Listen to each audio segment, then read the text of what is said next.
Well, howdy, nearly senior citizen here. Greetings, boys, girls, and all of our non-binary friends, and welcome to this. Hokey Smokes. It's a brand new day, and I woke up wheezing this morning, and I've been just hacking and coughing and sneezing periodically. What's the difference? Because I haven't been doing this for some time. It's raining.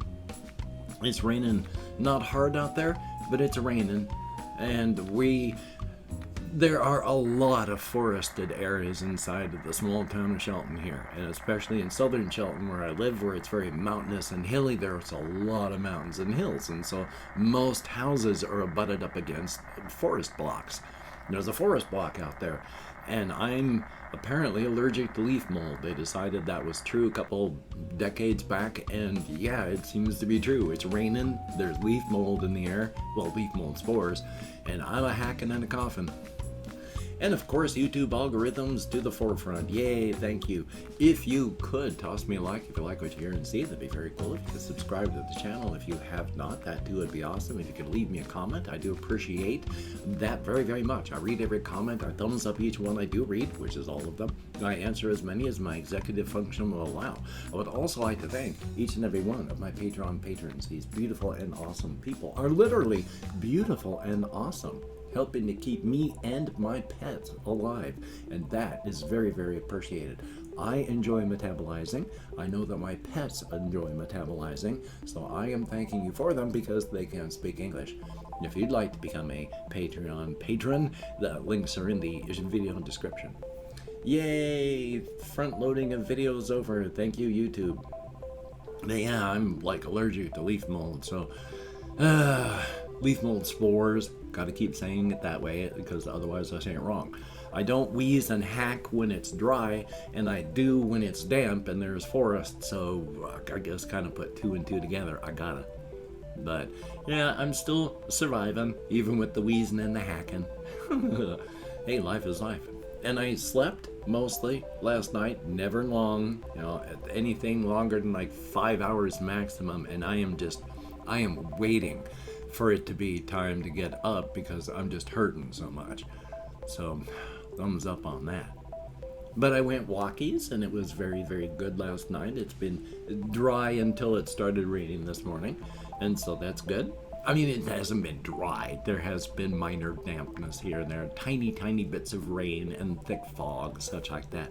So it hasn't been dry. But past that.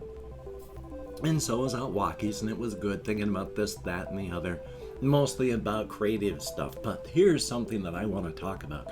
I had not heard of this because I don't watch television, especially from streaming platforms. On Netflix, there's a show called Centaur World.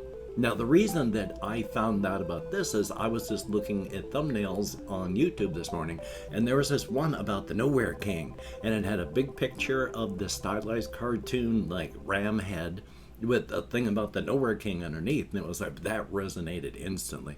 That felt right for what's going on with the southern exit off the crossroads in my story stuff. So I decided to Google what this was about, and then there was the theme for the Nowhere King. Now the song itself, the tune, when you hear it, it's na na na na na na na na na, very cheerful, very happy, very children sort of thing. Yeah, it doesn't sound bad at all.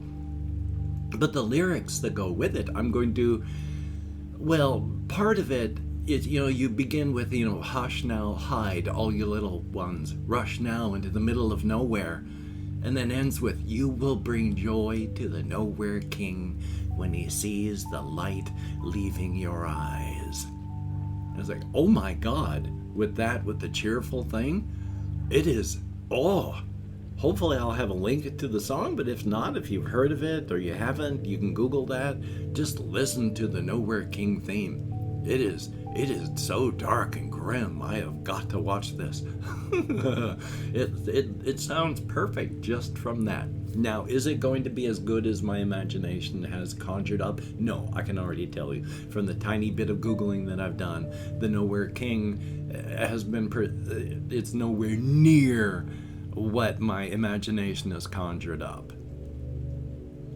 So that's why the conjured up image is going to be chewed on and munched until I find the proper taste and mouthfeel for it, because there's something like this that is the problem in the southern exit off the crossroads. Oh boy. But that was just a cool thing that happened this morning, and I wanted to mention that. Yay, thumbs up. So, a good thing. Past that, not a whole lot has happened. My kitty is eating food, and that's good. She's still not as active as she has been. She doesn't sit in the windowsill anymore. She doesn't go outside anymore. She doesn't go very far inside here. She doesn't leave the room when the door is open. So she's slowing down. But within the relative terms of age and all that, she's doing well. And little Ghost, he was up and running around this morning, and I said hi to him. But I call him with his name Ghost for a reason. There are ghost hamsters that you rarely see, if ever. They are your pets, you're taking care of them, but they come out when you are sleeping. No, and in fact, little Ghost is up and he's drinking some water out of his tube right now, but I'm so far away, and he just woke up to drink. I don't want to bother him. But he's up and about, and that's a good thing. I can't remember what I was talking about with that, but oh yes, ghost hamsters, duh. So yeah, there are those that you just rarely, if ever, see. He, at least, when he hears me, if he's halfway waking and he's not just ready to go right back to sleep, he comes over and he wants to get picked up and stuff, and that's good. He's a good little guy. But past that, not a whole lot has been happening. I've just been thinking about various things, this, that, and the other, the whole creative process thing, and what's going on with the huge overarching project, and more thoughts of, this whole accepting inevitabilities and understanding my creative process. I am, again, sad in a way that I've been able to find out about all this stuff so late in my life. I mean, if I'd been able to understand how I do things creatively, that would be one thing. All my life, I have tried to push, if even that, not organic, plant the seeds of an idea and then chew on it and then wait. It's, I've got an idea, I want to push it over in this direction and then go. I don't have the floor plan, a map of how to get to my destination. I've discovered what the characters and the situations of such have been like as I've tried to write toward that vague destination off in the distance.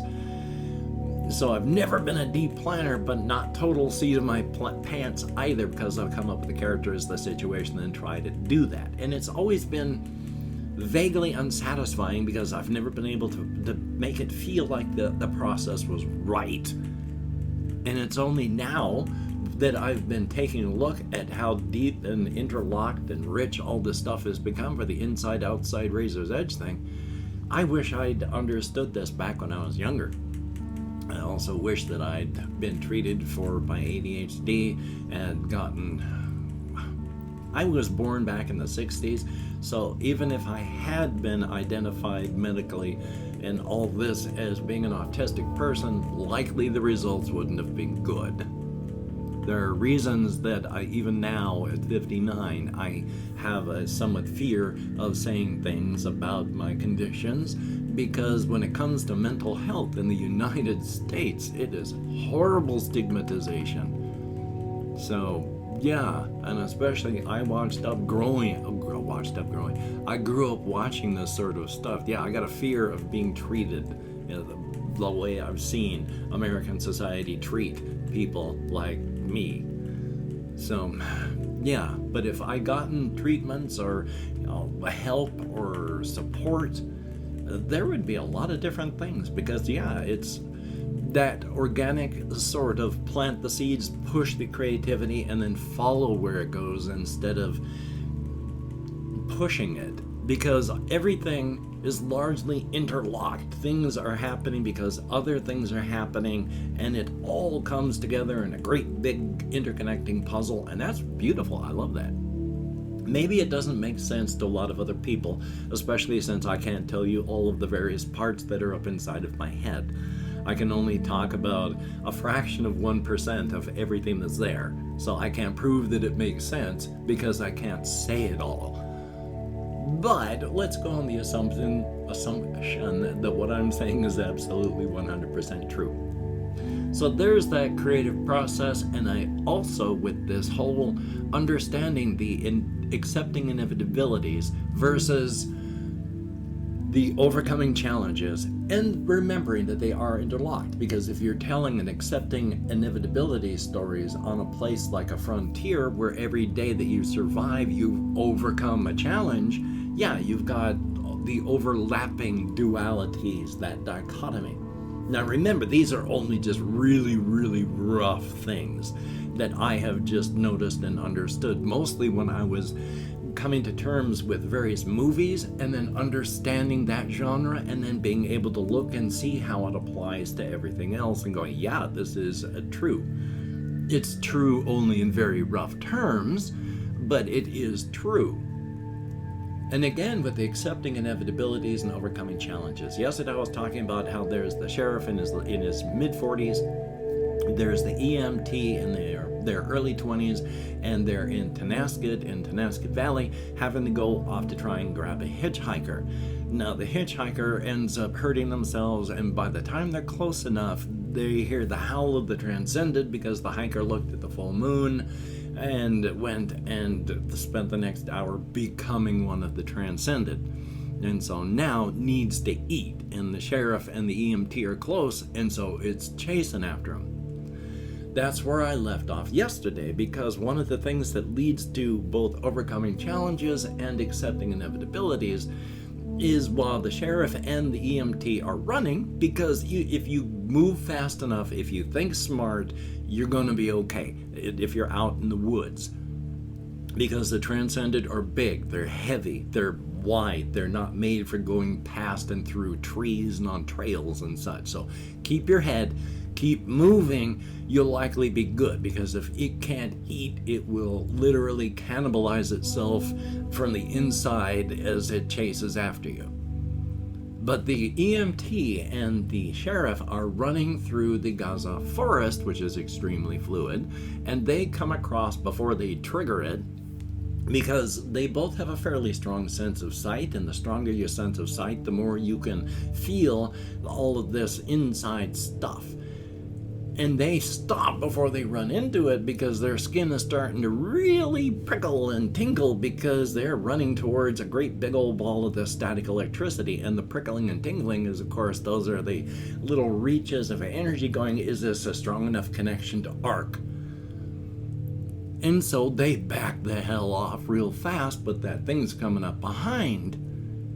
Well, the sheriff's idea is they need to get on the other side of this thing and then get moving as fast as possible. Because if that thing is hungry enough, have it run into that ball of energy, have it arc into it instead, that'll take care of the transcended, it'll take care of the issue, and if they keep running, get far enough, they should be fine.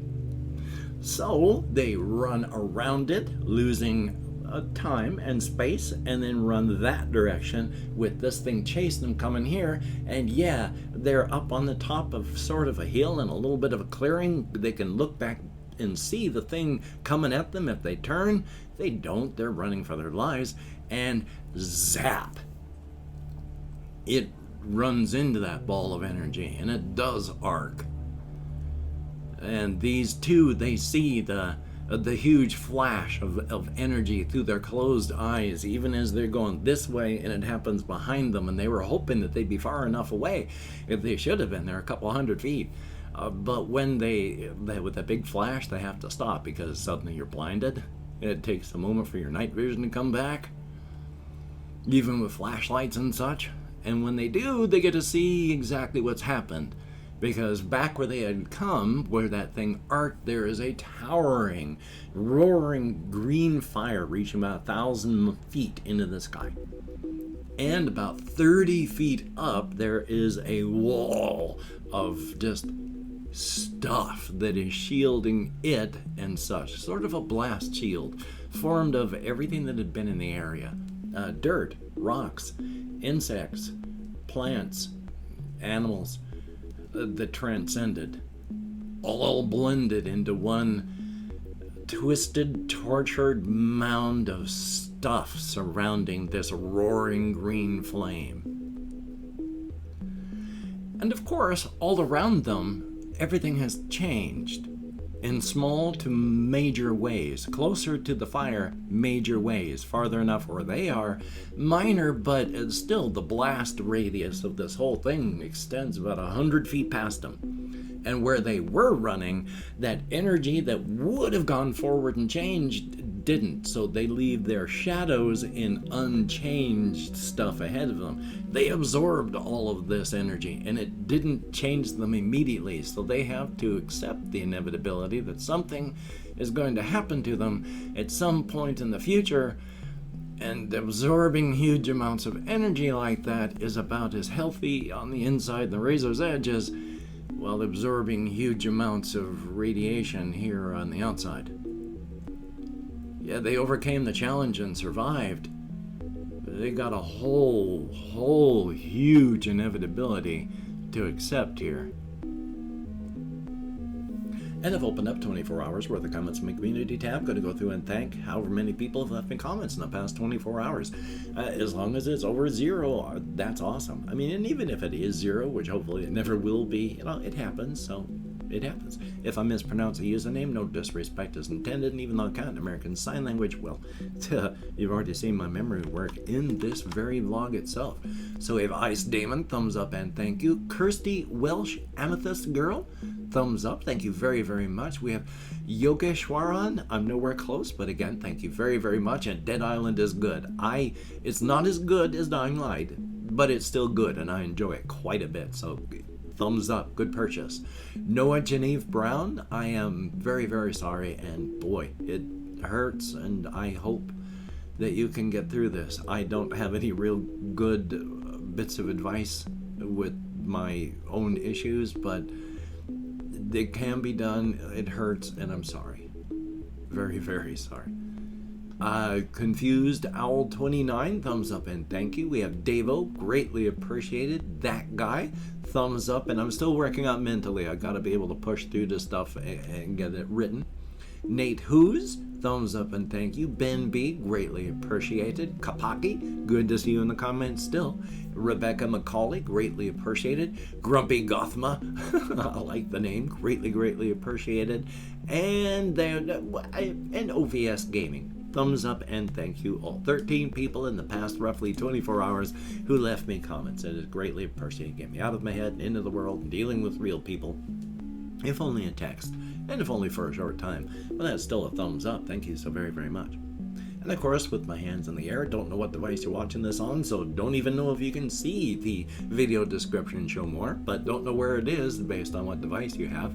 But inside, there are links to all my various channels, as well as links to my Twitter, my Facebook, my Patreon, and again, I would like to thank each and every one of my Patreon patrons. These literally beautiful and literally awesome people have been helping to keep me alive. It's going to be tight this month. It's not even halfway through till the next payday, and I am just about out of money, and I don't know how long I'm supposed to keep my wrist in the air, my hands, this part of my flesh in the air, so hopefully I kept it up there just long enough and not too long. If you'd like to help me out without becoming a patron, I do have links to my PayPal. And if you'd like to help me out without sending money at all, I do have links to my Amazon wish list with things like cat food and silly other things on it, but mostly cat food. So if you could check it out, that'd be very awesome. Of course, do not feel obligated. I do not feel entitled. And if you cannot or do not donate, I take all good wishes and I deposit them in the bank of my heart where I draw interest. So thank you very much. If you could toss me a like, I appreciate all the positive validation I get from my existence. A definite thumbs up. And of course, if you could hit the notification bell on the subscription button, that'd be very cool. Thumbs up and thank you. Yes, I talk with my hands. It's my way to stem. It's how yeah. Thumbs up. I'm not insane. I just played that on TV. Anyway, though, it is Monday for me, so hopefully I'm going to be able to get some of the things done that I need to get done. If I can't, then I can't. If I can, then that's good. Yay! Definitely a thumbs up on that. This has not been changed. This has not been cleaned up. I promise you it is going to happen. ADHD. And of course, with the covfefe bug still raging around the world, please, you know what you have to do to stay safe. You know what you have to do. Please do it. If you're watching this, likely you do. But if you don't, please do. So, until we meet again, you take care. Have a great day today. I will see you on the flip side. Quite frankly, I think that is a very good thing.